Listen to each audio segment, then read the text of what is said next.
SK종합화학이랑 PBAT 공동 개발 진행한 걸로 알고 있는데 2021년 하반기부터 제품 상업화에 돌입한다고 알고 있어요. 어떻게 되고 있나요? 저희가 따로 그 이후에 후속 기사를 안 냈던 걸로 알고 있어요. 아직까지 유의미한 아웃풋이 나오지 않았다고 봐주시는 게 좀 더 맞을 것 같습니다. 저희가 개발을 해서 21년 12월 기준으로 이제 생산이 되고 있어요. 아직까지 어쨌거나 유의미한 숫자가 나와야 저희도 그 내용을 얘기를 하는 게 맞을 것 같습니다. 그럼 2023년까지는 원래 PBAT 생산 능력을 5만 톤까지 확대할 계획으로 알고 있는데 증설도 딜레이가 되는 건가요? 어쨌거나 유보보다는 일단 스케줄대로는 진행을 생각을 하고 있는 건 맞아요. 아라미드 증설 관련해서 7.5천 톤에서 2023년까지 1.5만 톤으로 증설할 계획으로 알고 있는데 2023년 언제 가동돼서 언제 매출이 나오나요? 완공 날짜는 9월 그러니까 3분기 정도로 보고 있고요. 아라미드 자체가 수요 5위 시장이다 보니까 3분기부터 바로 진행을 할 예정이고 4Q부터는 숫자가 찍힐 것으로 생각을 하고 있습니다. 9월이 딱 3Q 끝이잖아요. 4Q부터는 바로 생산하고 판매 진행할 것 같아요. 매출 규모는 아무래도 기존 캐파의 2배 정도 규모 증설이니까 양적으로 2배 정도 규모로 보면 되는 건가요? 네, 맞습니다. 기존 7,500톤 규모에서 더블업해서 1.5만 톤 늘린 거니까요. 숫자는 그대로 올라간다고 보시면 좋을 것 같아요. 아라미드는 수요처가 주로 어디인 건가요? 방탄복 쪽에 수요들이 있고 그 다음에 소방복에 방호복 있잖아요. 그 다음에 타이어 코드 자체에도 아라미드가 들어갑니다. 전기차 타이어 코드 말씀하시는 건가요?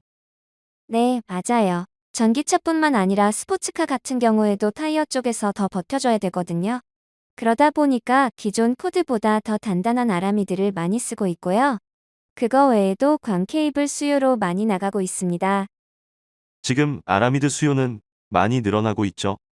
아라미드 수요 자체를 보면은 토탈 시장에서 연애 한 7% 정도씩 성장을 하고 있고요.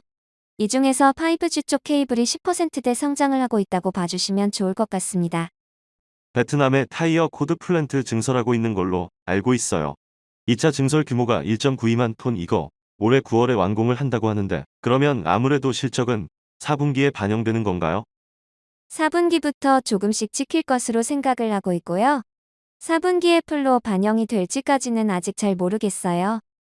규모적으로는 기존 캐파의 20% 정도 증설이던데요. 토탈 캐파로 봤을 때는 20%가 맞고요. 그런데 베트남 쪽에서 보면 더블업보다 좀 더 늘어나는 상황인 거죠. 이제 월에 1,400톤 규모였을 텐데 1,600톤 추가해서 3,000톤 캐파로 늘린 거거든요. 그러면서 생산량 자체가 늘어나니까 어느 정도 규모의 경제가 일어나지 않을까 생각을 하고 있습니다. 타이어 코드가 타이트한 수급 밸런스로 가격 강세가 이어지고 있잖아요. 현재 상황이 상당 기간 이어질 거라고 시장에서 보고 있어요. 말씀해주신 대로 수요 자체가 상당히 견조하게 이어지고 있어요. 이게 왜 견조한 상황이 이어지냐를 보면 일단은 코로나 터지고 나서 타이어 제작사들이 재고를 정말 많이 뺐어요. 생산을 안 하고 재고를 뺐거든요. 그래서 다시 리커버리가 올라가고 있어요. 그 다음에 리커버리는 올라갔는데 타이어 코드 공급사들은 공급량을 늘리지 않았어요. 그러다 보니까 시장에서 요구하는 수요는 늘어나지만 공급이 따라가지 못하고 있는 상황이거든요. 저희가 증설하고서 대충 한 20개월 정도 시간이 걸렸거든요. 다른 데도 동일하게 20개월 이상 걸릴 거예요. 근데 이번에 증설되는 게 저희 말고는 없잖아요. 그러다 보니 다른 데서 증설 발표를 해도 약 2년 정도 소요가 된다라고 봐주시면 좋을 것 같아요. 여전히 공급 부족이 좀 더 유지가 될 것으로 봅니다. 타이어 코드 쪽 스프레드가 전 분기 기준 확대되는 거로 알고 있어요. 그러면 아무래도 수급 밸런스로 인해서 스프레드가 확대가 되는 거겠죠.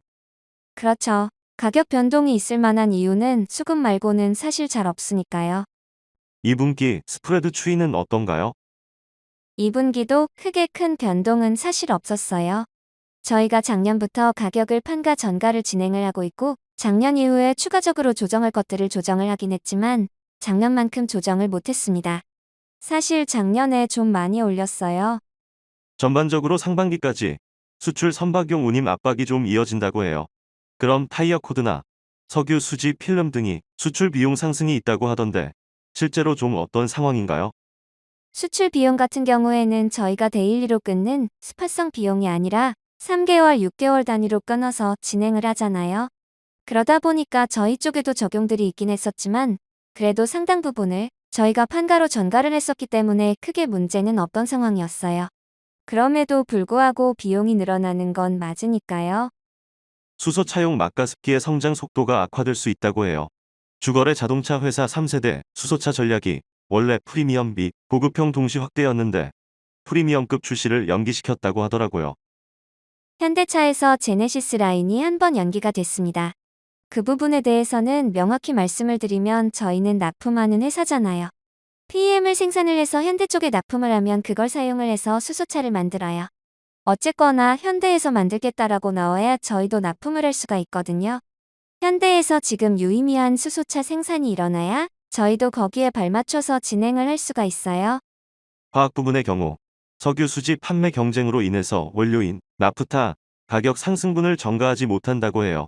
페트필름 부분도 유가 상승으로 주원료인 TPA 가격 상승 부담이 고스란히 노출되고 있다는 상황이라고 해서요. 나프타 가격 같은 경우에는 저희랑 해외 쪽에는 엑슨모빌, 이스트만 3사가 메이저예요. 석유 수지를 저희가 주로 납품하는 곳들이 유럽 쪽이 많아요. 그런데 이스트만이나 엑슨모빌 쪽은 현지에서 생산을 합니다. 그러다 보니 저희보다 운송 비단에서는 강점이 있죠. 근데 이제 운송비와 나프타 가격이 증가하는 것이 메이저 3사가 생각했던 것보다 훨씬 높은 속도로 올라갔어요. 그래서 여기에 대해서 전가가 바로바로 되고 있지 못하고요. 그 부분 제외하고 수출 운임 같은 경우에는 바로 전가가 안 되는 게 경쟁사인 이스트만이나 엑슨모빌은 현지에서 생산을 해서 수송 비용에 대해서는 따로 없어요. 저희 같은 경우에 국내에서 생산해서 보내게 되면 저희만 수출 운임 비용이 붙는 거거든요. 그러다 보니 그 가격을 저희만 올려달라고 하기는 애매한 상황이에요. 근데 다행히 이스트만이나 엑슨모빌 쪽에서 석유 수지 가격을 올리고 있는 추세라서 저희 쪽도 어느 정도 올릴 수 있을 것으로 보고 있긴 합니다. 2022년에 패션 쪽 매출액이 1.3조 원 그러니까 전년도 1조 원 대비 한 25% 성장을 예측을 하고 있더라고요. 그 이후로 골프웨어 쪽 성장이라고 해요. 왁 브랜드는 육성한다고 분사한 걸로 알고 있어요.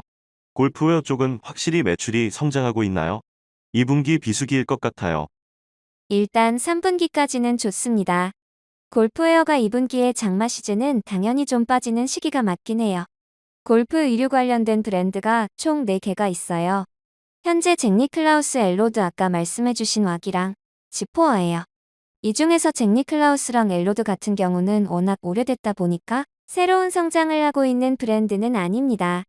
왁 같은 경우는 저희가 16년에 처음 만들었고 그 다음에 지포어 같은 경우는 미국 브랜드인데 저희 쪽에서 라이센스를 따와서 20년부터 판매를 하고 있어요. 코로나 이후에 2030 세대가 골프 쪽에 많이 유입이 되면서 골프 의류 사업이 하나의 패션 사업으로 많이 바뀌고 있어요. 예전까지만 하더라도 기능성 의류의 느낌들이 있었죠. 근데 이제 패션 상품으로 바뀌고 있다 보니까 상당히 고가인데도 잘 팔립니다. 그래서 지포어 같은 경우에는 올해 매출액이 작년 대비해서 거의 100%가량 늘어난 상황이고요. 왁 같은 경우에는 저희가 5월 기준으로 기업을 분할을 했습니다. 저희가 왜 분할을 했냐를 말씀드리면 왁이 엘로드 다음 세대로 만든 자체 브랜드예요. 근데 2030 쪽을 메인 타겟을 하고 있다 보니 콜라보해서 계속 이슈를 만들고 좀 빠른 의사결정을 하려면 이제 FNC 조직 내에서 진행하면 약간 속도가 느려요. 그러다 보니 분사를 해서 빨리빨리 키워야 된다고 생각이 되었습니다. 분사를 한다라고 해서 상장을 하려는 계획은 아니에요. 골프웨어 말고 저희가 훈마 골프채를 훈마 쪽에서 받아서 팔고 있는데요. 그쪽 매출이 많이 늘었습니다. 이마트나 이런데 저희가 납품을 하고 있고요. 그쪽에서 요즘 골프채 자체가 계속 쇼티지가 나다 보니까 그냥 한 번에 다 사가더라고요. 그러면 패션이나 골프 관련 브랜드 매출 호조가 이어지는 것 같아요. 골프 쪽 관련해서 추가 브랜드나 라이센스 자체 개발 브랜드 계획이 있나요? 아직까지는 따로 없습니다. 저희가 지포어도 20년부터 시작을 했어요. 지포어가 생각보다 크게 성공을 하고 있어요. 저희 쪽에서 메이저 매장이라고 할 수 있는 것들이 강남현대나 아니면은 판교현대백화점 있잖아요. 이런 쪽에서 골프 관련 아이템 중에서는 지금 지포어가 1위예요. 그래서 지금 지포어 쪽의 확장을 준비를 하고 있는 상황입니다. 확장이라고 하면 어떤 계획일까요? 매점 자체를 좀 늘릴 계획이고요. 현재 매장이 한 26개 정도 있는데 그걸 좀 더 확산을 시킬 예정입니다. 크리스 땡땡사도 파리 게이트나 핑 등 골프웨어를 다루고 있는데 영업이익률이 크리스 땡땡사는 한 20% 수준인데 호오롱 인터는 6% 내외더라고요. 따로 이유가 있나요? 저희 쪽에서 골프류만 하는 게 아니고 아웃도어도 있고 액세서리류도 있고요. 그 다음에 신발, 가방 이렇게 종합 패션을 진행을 하고 있습니다. 근데 이제 크리스 땡땡사 같은 경우에는 물건을 자체적으로 제작을 하기보다는 빼와서 판매하는 구조로 알고 있는데요. 그러다 보니 그쪽에서 이제 물건만 다 팔린다고 하면은 오버헤드 비용이 크지가 않기 때문에 고정 비용이 적어서 바로바로 수익이 되는 구조가 되는 거죠. 얼마 전에 6월 17일 날 양산 부산대병원이랑 유전자 치료제 개발 관련 업무 협약 MOU를 체결했다고 하더라고요. 바이오, 헬스케어 분야 쪽을 강화한다는 뜻인가요? 저희가 바이오 자회사들이 있긴 해요. 코오롱 생명과학이라든지요. 그쪽의 역량을 좀 더 확장을 시키는 느낌으로 봐주시면 좋을 것 같아요. 사실 이게 MOU 단계다 보니까 현 상황에서 이걸 통해서 어떻게 하겠다. 여기까지 말씀드리긴 좀 어려울 것 같습니다. 2분기는 보면 타이어 코드랑 아라미드 가격 강세가 이어지고 있어요. 그리고 패션 부분도 실적이 괜찮잖아요. 그래서 시장에서는 2분기도 영업이익 증액 추세가 이어질 것 같다 라고 보고 있어요. 어떤 리포트에서 2분기 영업이익을 880억 정도로 예상을 해요. KB에서 봤던 게 한 811억 정도로 제가 기억을 하고 있어요. 저희가 1분기의 영업이익 기준으로 보면은 639억 정도였을 거고요. 거기 대비해서 800억 수준이다. 그러면은 어쨌거나 수출은 올라간 거니까요. 단기 순이익 대비는 추가로 붙는 것들이 있으니까 단기 순이익 제외를 하고 여기에 대해서 말씀을 드리면 일단 말씀해 주신 것들 정도로 저희도 예상을 하고 있다가 가장 맞을 것 같아요. 왜냐면 타이어 코드 가격도 어느 정도 소폭 상승이 됐고 그 다음에 아라미드도 판매가 계속 잘 되고 있는 상황이고 그 다음에 석유 수지도 판가 인상을 진행을 했었고요. 이런 것들이 반영이 되면서요. 그리고 2분기부터 저희 쪽에 그린나래라고 하는 법인이 있습니다. 골프장 하는 회사인데요. 저희 우정일스나 라비에벨 이렇게 두 개 갖고 있습니다. 그쪽에서도 매출이 붙기 시작을 하기 때문에 올라갑니다. 그린나래 쪽은 매출 규모가 어느 정도인가요? 분기별로 지금은 50억 정도대로 기억을 하고 있긴 한데요.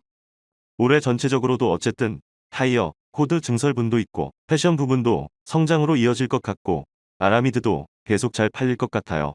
작년에 비해서도 올해 전체적으로는 괜찮은 편인가요? 일단 매출 측면에서 봤을 때는 괜찮다라고 판단을 하고 있습니다. 근데 다만 영업이익 관련해서는 저희도 판단을 해야 될 것 같아요. 왜냐하면 유가가 이렇게 오를지는 생각을 못했습니다. 그 다음에 수출 운임도 꺾일 걸로 생각을 하고 있긴 한데 그게 어느 시점이 될지를 모르겠어요. 그래서 일단 매출적으로는 성장할 수 있겠는데 영업이익 부분은 아직 매크로적인 이슈나 이런 것들이 가라앉아야 이 부분을 확실하게 할 수 있을 것 같다는 말씀이시죠? 네, 맞습니다. 사실 연초에 전쟁이 터질 거라고 생각을 못하고 있었고 그 다음에 전쟁이 이렇게 길어질 거라고도 생각을 못했고요. 그 다음에 유가가 이렇게 올라갈 거라고 생각을 못했어요. 중요하게 드릴 말씀이 있습니다. 무슨 일이시죠? 내용이 도움이 되셨다면 구독과 좋아요 부탁드립니다.